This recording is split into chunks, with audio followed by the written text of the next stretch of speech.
ചെയ്തത് ശരിയാണോ തെറ്റാണോ? പഴയ കാലഘട്ടം പോലെയല്ല. മുമ്പൊക്കെ നമ്മൾ പറയാ കുട്ടികളെ അടിച്ചു വളർത്തണം എന്നുള്ള രീതിയിലാണ് പറയാം.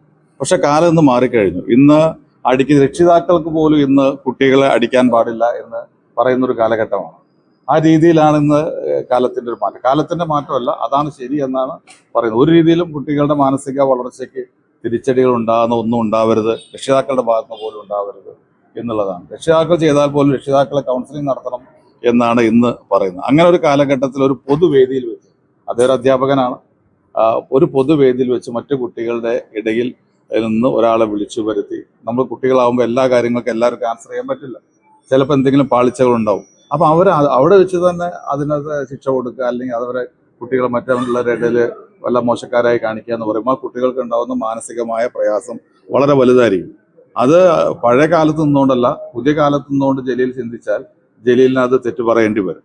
ജലീൽ ഇപ്പോഴും നിൽക്കുന്ന പഴയ കാലത്ത് നിന്നുകൊണ്ടാണ് അത് മറുപടി പറയുന്നത്. അതിനെ ന്യായീകരിക്കലല്ല, അതൊരു നല്ല സന്ദേശമല്ല സമൂഹത്തിന് കൊടുക്കുന്നത്.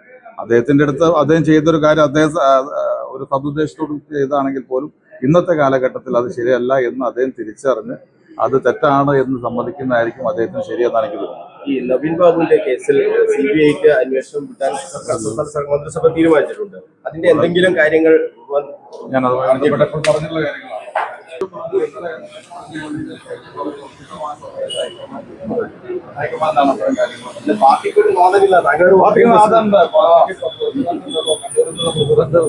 പാർട്ടിയുടെ പ്രസിഡന്റ് അല്ലേ സണ്ണി ജോസഫ്, ഞാൻ വർക്കിംഗ് പ്രസിഡന്റാണ്. പാർട്ടിക്ക് ഭാരവാഹികളുണ്ട്. ഇവിടെ തന്നെ KPCCയുടെ ഭാരവാഹികൾ ഇവിടെ ഉണ്ടല്ലോ. പ്രശ്നങ്ങളൊന്നുമില്ല, ഇതേ രീതിയിൽ പോയാൽ മതിയോ? അല്ല, അതൊക്കെ പാർട്ടി തീരുമാനിക്കുക, എങ്ങനെ പോകണം, എപ്പം മാറണം എന്നൊക്കെ തീരുമാനിക്കാൻ ഞങ്ങൾ സിസ്റ്റം ഉണ്ടല്ലോ. ഞങ്ങളിപ്പോൾ ഉള്ള താൽക്കാലിക പ്രസിഡന്റല്ല, സ്ഥിരം പ്രസിഡന്റാണ്. അദ്ദേഹം മന്ത്രി ആയതുകൊണ്ട് അദ്ദേഹത്തിന് മാറാൻ ഒരു താല്പര്യം പ്രകടിപ്പിച്ചിട്ടുണ്ട്. അപ്പൊ അതുകൊണ്ട് തന്നെ എപ്പോൾ മാറണം, എങ്ങനെ മാറണം, പകരം ആര് വരണം, അതൊക്കെ ഹൈക്കമാൻഡ് തീരുമാനിക്കും.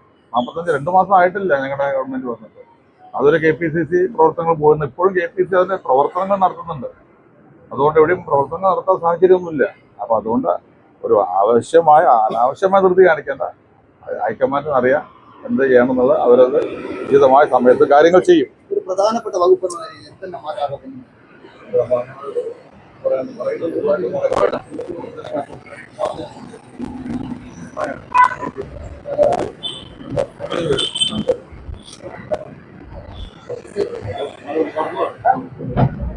ഇവിടെ പോകുന്നില്ല.